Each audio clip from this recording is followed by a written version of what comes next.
பக்தியோலி நேர்களுக்கு வணக்கம். கடகராசி நேர்கள், இப்போ நம்ம என்னென்ன உணவு வகைகள் என்ன மாதிரி மாற்றத்தை கொடுக்கும், இந்த உணவு வகைகளை நம்ம எப்படி எடுத்துக்கலாம்ங்கிறத நம்ம பார்க்கலாம்.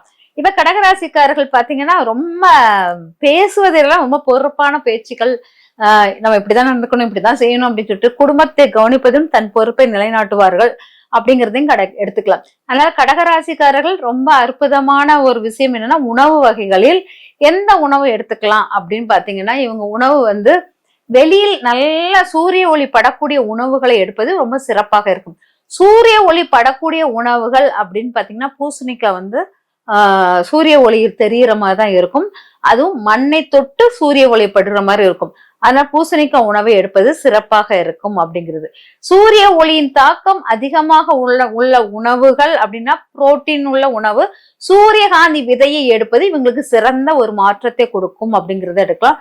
பூசணி விதை, சூரியகாந்தி விதைகள் இவங்களுடைய உடலில் உள்ள குறைபாடுகள் நீக்கக்கூடிய மிக அற்புத சக்தியாக இருக்கும் அப்படிங்கிறத எடுத்துக்கலாம்.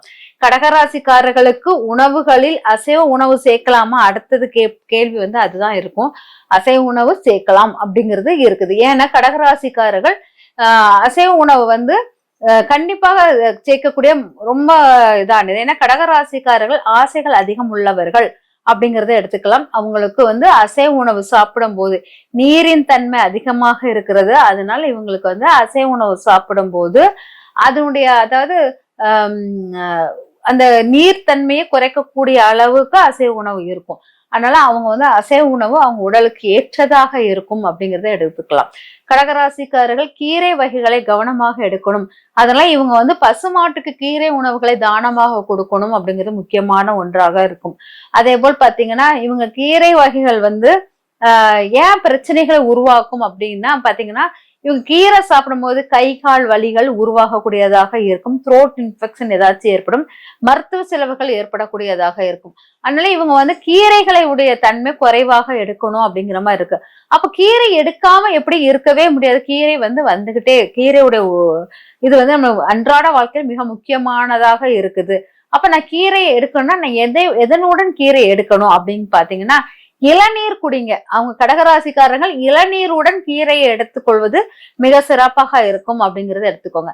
அதனால இளநீர் அதாவது கீரை சாப்பிடும் போது இளநீர் குடிச்சிட்டு கீரை சாப்பிடலாம், இல்லாட்ட சாப்பிட்டு இளநீர் குடிச்சிருங்க.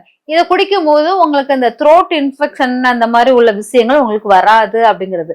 பொதுவாக உங்களுக்கு கீரை எந்த முயற்சி எடுத்தாலும் அதுக்கு தடையாக இருக்கும். அதனால ஏதாச்சும் ஒரு காரியம் செய்யறதுக்கு ஸ்டார்ட் பண்ணும்போது அன்றைக்கு கீரை எடுத்து வைக்காதீங்க, கீரை சமைக்காதீங்க. அந்த காரியம் ஒரு முயற்சி செய்யும் போது கீரை எடுத்து சாப்பிடாதீங்க.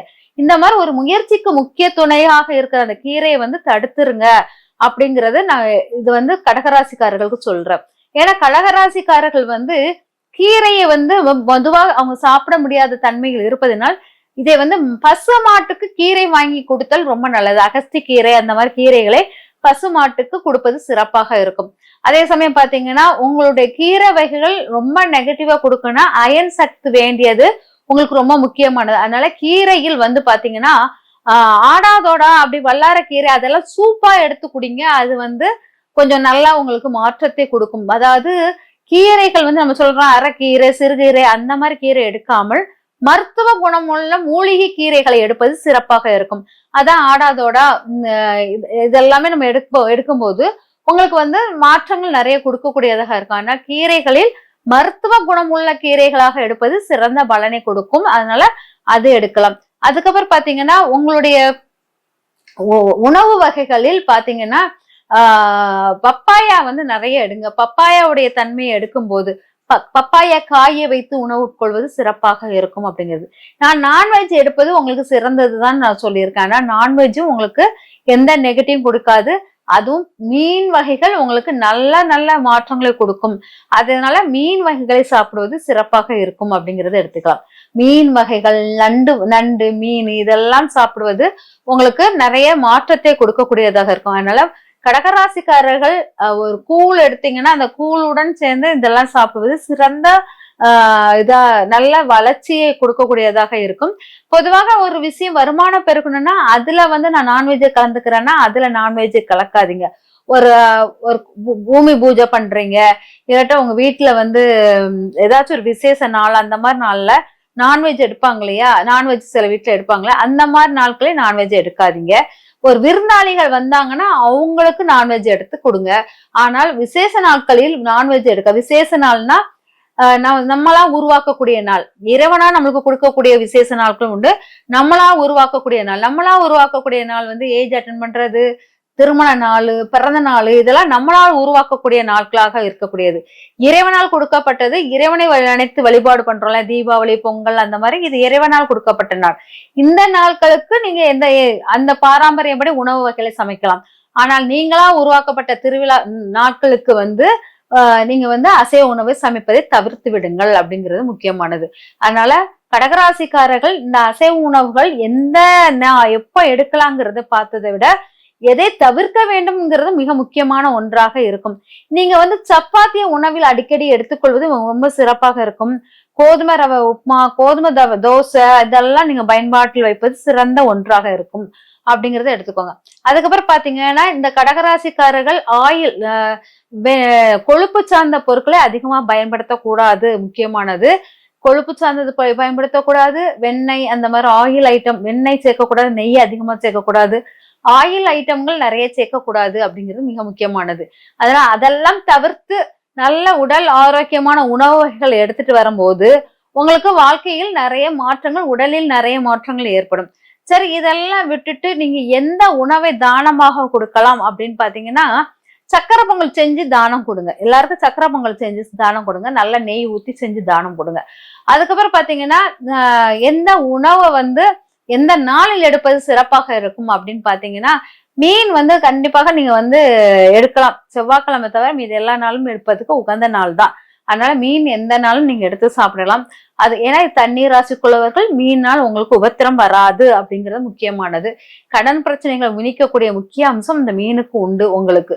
அதனால மீனை நீங்க எடுப்பது மிக சிறந்ததாக இருக்கும். அதுக்கப்புறம் பாத்தீங்கன்னா மற்ற உணவுகள், நான்வெஜ் உணவுகளை எப்ப எடுக்கலாம் அப்படின்னு பாத்தீங்கன்னா, ஞாயிற்றுக்கிழமை எடுத்து உண்பது சிறந்ததாக இருக்கும். ஞாயிறு எடுக்கலாம். அதுக்கப்புறம் ஞாயிறு எடுத்தா உங்களுக்கு கொழுப்பு சேராது, கொழுப்பு சார்ந்த விஷயங்கள் சேராது. அப்புறம் பாத்தீங்கன்னா வெள்ளிக்கிழமை எடுக்கலாம். வெள்ளிக்கிழமை எடுத்தீங்கன்னாலும் அது வீட்டுல உள்ளவங்களுக்கு கொடுக்குற மாதிரி கொண்டுங்க. விருந்து ஓம்பலாக வெள்ளிக்கிழமை விருந்து ஓம்பல் வைக்காதீங்க.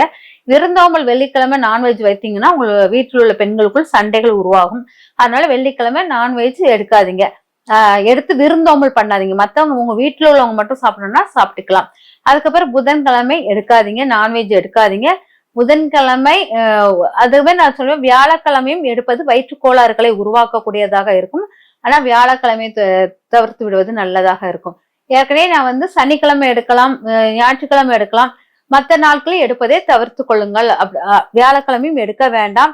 வெள்ளிக்கிழமை வீட்டில் உள்ளவங்க மட்டும் எடுத்துக்கொள்ளலாம். இந்த மாதிரி நாட்களை பார்த்து எடுத்து நீங்க உணவு உட்கொண்டீங்கன்னா இந்த கடகராசிக்காரர்கள் நிறைய மாற்றங்கள், வெற்றிகள் உங்களை தேடி வரும். சிறு சிறு மாற்றங்கள், சிறு சிறு வெற்றிகள் உங்களுடைய வாழ்க்கையை நிறைய கர்ம வினைகளை நீக்கக்கூடியதாக இருக்கும். அதனால சிறு மாற்றத்தில் உங்கள் வெற்றிகளை நாடி பல வெற்றிகளை பெற்று வாழ்க்கையில் முன்னேற்றத்தை அடைவீர்கள். நன்றி, வணக்கம்.